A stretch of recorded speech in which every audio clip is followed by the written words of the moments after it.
As for the return, I think it was already clear that it is not even to think about the use of paper, not so much because it involves the return movies or moving pictures, but especially because it is not interactive.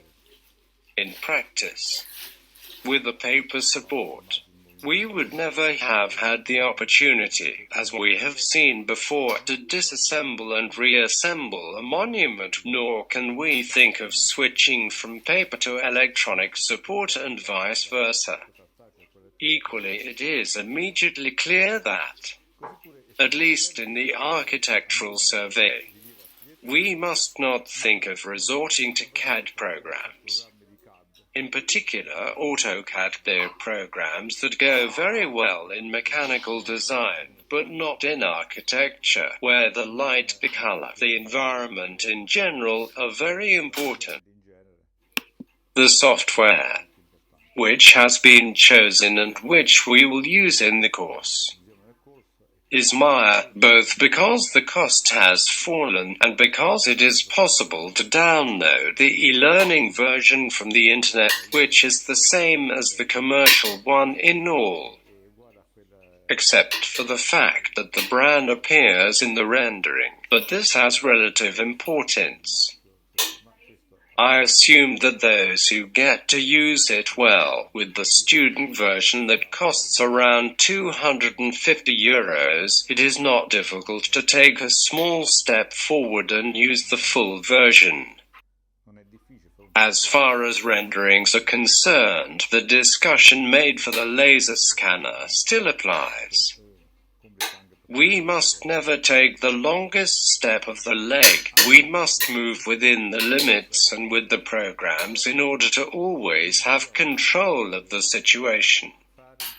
On Maya, already looking at this room, this virtual environment, there is little to say, nor does it need to be presented, because films have been made and it is enough to see the plan in the foreground, to get an idea of the finishing that we can achieve. And so in modeling, all movies and all the models that we have seen so far in this presentation were made with Maya.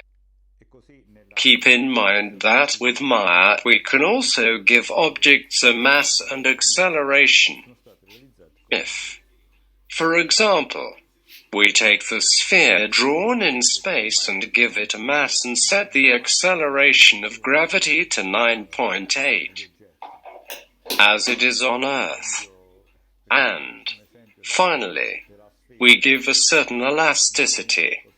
We can make it fall and see it bounce by operating on elasticity. We can also bounce it up to a level higher than that from which it fell and then, of course, like all bodies, continue to bounce. At this point it is clear that all this can only be achieved by reading the instructions in the manual and making the ball bounce. It is the most trivial thing you do in the animation. But the problem is not to bounce the ball, but to understand the mechanism in order to also get a static checks and take, for example, the case of Arco, which is perfectly maintained as a design.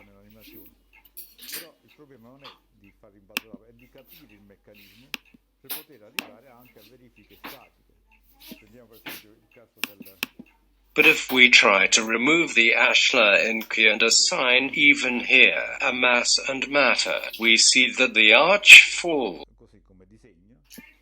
And to perform this exercise there is nothing difficult. Returning to the example of the sphere, you need to draw the sphere, assign a certain position, a certain weight, and then act on all the parameters.